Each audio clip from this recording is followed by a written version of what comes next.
Salam sejahtera bagi kita semua. Hari ini kita akan membahas tentang sosiologi pendidikan dalam topik pendidikan dan stratifikasi sosial.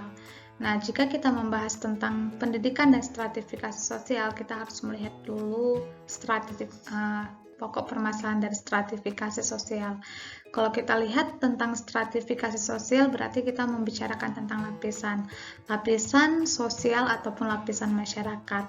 Nah, yang kita ketahui dalam stratifikasi sosial ataupun lapisan sosial, ada kelas-kelas yang membagikannya, yaitu high class, middle class, dan low class. Nah, hal inilah yang membuat pendidikan juga berperan penting dalam pembentukan stratifikasi sosial ataupun kelas sosial.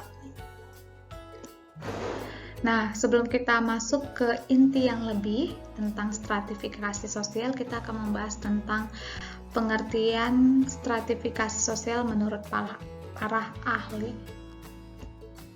Pertama adalah menurut Patirin Asorokin. Beliau membicarakan stratifikasi sosial itu adalah pembedaan penduduk atau masyarakat ke dalam kelas-kelas secara bertingkat. Di sini Patirin Asorokin mengatakan bahwa stratifikasi sosial itu adalah pembedaan kelas ataupun hierarkis yang bertingkat. Jadi di sini dia menyudutkan pada penduduk ataupun masyarakat di dalam kelas-kelas. Nah, bisa kita ketahui yang dimaksud dengan kelas-kelasnya itu adalah high class, middle class, dan low class. Jadi ada perbedaan kedudukan ataupun perbedaan lapisan dalam setiap individu, penduduk maupun masyarakat dalam suatu kehidupan sosialnya. Kemudian Fuad Hasan mengatakan stratifikasi sosial adalah strata atau pelapisan orang-orang yang berkedudukan sama dalam rangkaian kesatuan status sosial. Nah, berbanding terbalik ya dengan si Parokin tadi. Di sini Fuad Hasan mengatakan bahwa stratifikasi sosial itu adalah pelapisan yang berkedudukan sama. Berarti bisa kita katakan bahwa dalam suatu kelompok itu mereka mempunyai bidang ataupun pendapatan yang sama, kelas yang sama. Tidak ada perbedaan dalam suatu kelompok masyarakat tersebut. Jadi dalam hal ini Fuad mengatakan dalam kelompok tersebut stratifikasi itu sama kelasnya. Bisa kita lihat dalam nilai-nilai, norma-norma, aturan, ataupun pendapatan mereka berstatus sama. Inilah yang disebut Fuad Hasan, kedudukan mereka sama dalam rangkaian kesatuan status sosial. Nah, di sini kita membahas tentang 3 metode yang bisa digunakan untuk menentukan stratifikasi sosial. Ya, ini menurut si Nasution. Ya, pertama ada metode objektif, subjektif, dan reputasi. Di metode objektif ini, saya menerangkan bahwa stratifikasi sosial ditentukan dengan menggunakan penilaian objektif antara lain terhadap jumlah pendapatan, tinggi pendidikan, dan jenis pekerjaan. Jadi bisa dikatakan metode objektif ini membedakan pandangan penilaian yang berdasarkan tentang jumlah pendapatan, tinggi pendidikan, dan jenis pekerjaan. Semakin tinggi jumlah pendapatannya, dia berada di high class. Semakin tinggi dia menempuh pendidikannya, dia berada di high class. Dan semakin bagus jenis pekerjaannya, dia berada di kelas yang atas. Dan berbanding terbalik dengan orang-orang yang ada di kelas bawah. Semakin rendah pendapatannya, dia ada di low class dan lain sebagainya. Nah, di sini juga kita membicarakan tentang metode subjektif. Nah, metode subjektif ini saya jelaskan adalah golongan sosial yang dirumuskan menurut pandangan anggota masyarakat memiliki dirinya dalam kedudukan masyarakat itu. Jadi dalam hal ini metode subjektif ini bisa dikatakan identitas diri atas kelas sosial yang memberikan beberapa pengaruh terhadap perilaku sosial, terlepas apakah itu benar-benar anggota dari kelas itu. Jadi di metode subjektif ini golongan sosial dirumuskan menurut pandangan anggota masyarakat. Jadi anggota masyarakat tersebut menilai suatu kelompok ataupun individu yang dilihat dan dinilai melalui kehidupan sehari-harinya. ya. Pandangan anggota masyarakat memiliki dirinya dalam kedudukan masyarakat itu berarti dinilai berdasarkan subjektif yang telah mereka perhatikan, ya. Nah, metode reputasi juga hampir sama dengan metode subjektif.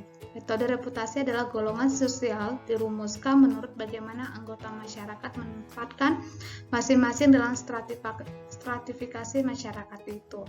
Jadi yang dimaksud dengan metode reputasi ini, orang diberi kesempatan untuk memilih golongan masyarakat yang telah teridentifikasi dalam suatu masyarakat, ya. Jadi ada kesempatan bagi seseorang untuk memilih, ya, di mana dia berada, pada golongan apa.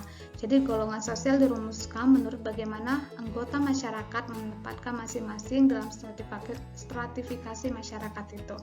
Jadi inilah tiga metode dalam menentukan stratifikasi sosial masyarakat, yaitu metode objektif, subjektif, dan reputasi. Oke, kita langsung juga membahas tentang sebab-sebab terjadinya stratifikasi sosial. Ada dua aspek yang bisa kita lihat, terjadi dengan sendirinya dan terjadi dengan sengaja. Kalau kita lihat dari terjadi dengan sendirinya, saya jelaskan bahwa proses ini berjalan sesuai dengan pertumbuhan masyarakat itu sendiri. Berarti secara alamiah, ya, secara alamiah terjadinya lapisan masyarakat tersebut, ya, secara alamiah. Jadi bisa dikatakan bukan berdasarkan atas kesengajaan, ya, yang disusun oleh suatu masyarakat, tetapi berjalan dengan alami. Bisa dikatakan lapisan ini kita lihat melalui umur, ya, kemudian kepandaian, jenis kelamin, ataupun bisa dikatakan juga peletakan pemimpinan informal. Nah, bisa kita contohkan dalam keseharian. Stratifikasi sosial orang yang umurnya lebih tua akan lebih tinggi dibandingkan orang yang berumur lebih muda.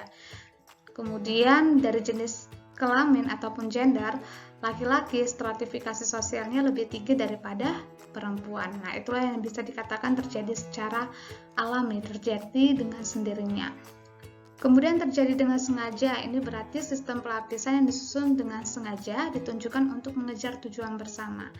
Nah, hal ini bisa kita lihat stratifikasi sosialnya berjalan dengan atas buatan, ya, terjadi dengan sengaja, sistem pelapisan yang disusun dengan sengaja.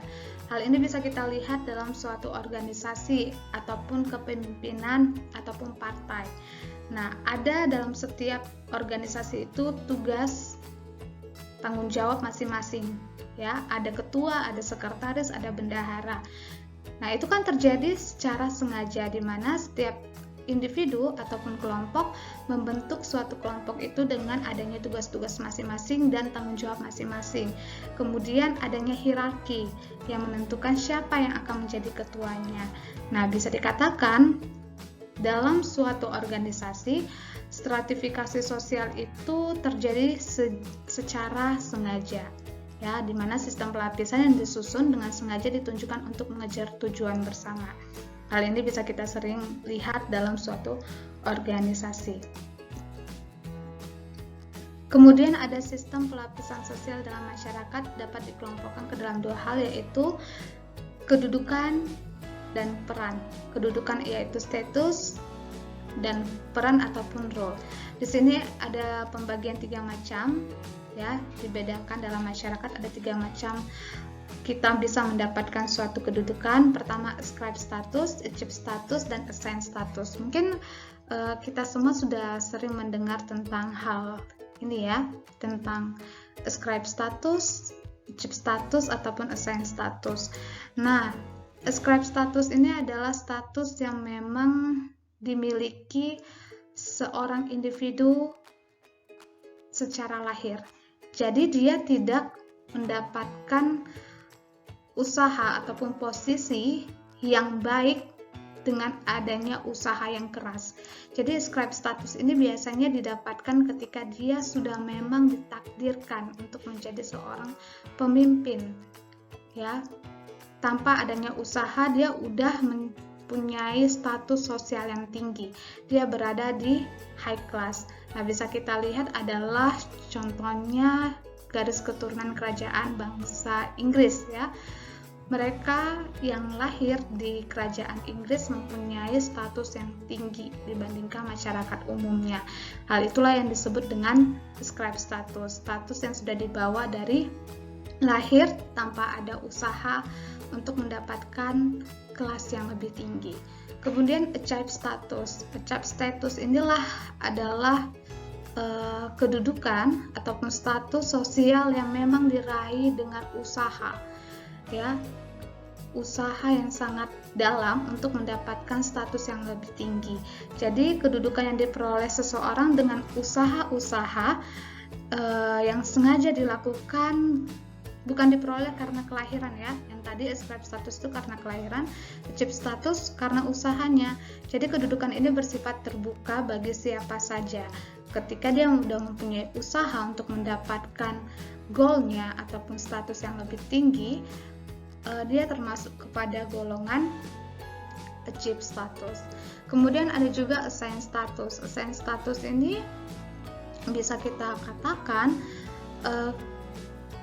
sangat erat hubungannya dengan achieve status, ya. Kenapa sangat erat? Karena suatu kelompok atau golongan memberikan kedudukan yang lebih tinggi kepada seseorang karena telah berjasa kepada masyarakat. Assign status ini. Jadi ketika seseorang itu sudah berjasa kepada masyarakat, jadi sekelompok masyarakat akan memberikan status kepada satu individu yang sudah berjasa dengan baik kepada masyarakat itu, maka dia akan mendapatkan status sosial yang tinggi. Itu yang disebut dengan assign status. Jadi kedudukan dalam kehidupan masyarakat dibagi ada 3 macam, ya, yaitu scribe status, achieve status, dan assign status. Scribe status ini dilihat dari kelahiran, dia tanpa usaha apapun sudah mempunyai kelas yang tinggi. Achieve status itu adalah mendapatkan kelas yang tinggi ataupun posisi yang tinggi melalui usahanya. Bisa kita lihat dari pendidikan, kerja keras, dan lain sebagainya. Assign status adalah pemberian masyarakat ketika satu individu itu memberikan dampak ataupun peran yang baik kepada masyarakat sehingga dia bisa mendapatkan status sosial yang tinggi. Nah, biasanya ini kita bisa bilang assign status ini adalah tokoh-tokoh agama biasanya, ya. Tokoh-tokoh agama yang memberikan pengaruh baik kepada masyarakat. Kemudian peran ataupun role. Di sini saya sudah jelaskan secara baik kalau peran atau role itu adalah peran yang melekat pada diri seseorang, harus dibedakan dengan posisi atau tempatnya dalam pergaulan kemasyarakatan. Posisi atau tempat seseorang dalam masyarakat merupakan unsur statis yang menunjukkan tempat individu dalam organisasi masyarakat, sedangkan peran lebih menunjuk pada fungsi. Artinya seseorang menduduki suatu posisi tertentu dalam masyarakat menjalankan suatu peran. Di sini bisa kita bilang peran itu berarti adalah suatu hal yang bisa kita lihat melalui posisinya. Posisi dia apa, maka dia mempunyai peran apa dalam suatu masyarakat itu. Ya, itulah perbedaan dari kedudukan ataupun status dan peran ataupun role. Kita lanjut ke slide selanjutnya, slide yang kita tunggu-tunggu, pendidikan dan stratifikasi sosial. Nah, seperti yang kita bahas tadi, pendidikan tidak akan lepas dari pandangan stratifikasi sosial. Makin tinggi pendidikan seseorang, maka dia akan mendapatkan pelapisan sosial yang lebih tinggi. Ya, itu bisa kita lihat dari achieve status. Dia ingin mendapatkan suatu kelas yang tinggi dengan adanya usaha, melalui usaha pendidikan. Nah, biasanya pada umumnya juga di tengah-tengah masyarakat, makin tinggi pendidikan seseorang tersebut, maka dia akan mendapatkan kelas yang lebih tinggi. Makanya, saya menjelaskan di sini tentang pendidikan dan stratifikasi sosial adalah pendidikan berkorelasi positif terhadap status sosial seseorang. Jadi ada menurut penelitian nih, terdapat korelasi yang tinggi antara kedudukan sosial seseorang dengan tingkat pendidikan yang telah ditempuhnya. Walaupun tingkat sosial seseorang tidak dapat diramalkan sepenuhnya berdasarkan pendidikannya, namun pendidikan tinggi bertalian erat dengan kedudukan sosial yang tinggi. Ini tidak berarti bahwa pendidikan tinggi dengan sendirinya menjamin kedudukan sosial yang tinggi juga ya. Ada juga harus usaha ataupun faktor pendukung untuk dia bisa mendapatkan posisi yang baik. Karena seseorang itu untuk mendapatkan posisi yang terbaik bukan hanya dengan pendidikan aja, namun ada sesuatu yang bisa mengikat dia ataupun pengalaman ya, bisa kita lihat konsep pengalaman, ataupun dia juga bisa mendapatkan sesuatu faktor yang lain di luar sana untuk usaha dia mendapatkan kedudukannya. Jadi walaupun kita bilang pendidikan itu penting untuk mendapatkan kelas yang baik, namun tidak semua orang yang mempunyai pendidikan tinggi bisa mendapatkan kelas yang baik juga. Ada faktor-faktor yang lain yang harus ditempuh untuk mendapatkan kelas yang lebih tinggi dalam suatu masyarakat. Contohnya pengalaman. Pengalaman ditambah dengan pendidikan, jika digabungkan akan memberikan dampak yang terbaik untuk mendapatkan posisi dalam suatu masyarakat. Oke, sampai di situ dulu penjelasan kita. Kiranya dari topik pendidikan dan stratifikasi sosial kita bisa mendapatkan pengetahuan yang lebih dari penjelasan hari ini. Terima kasih semua, sekian dan terima kasih.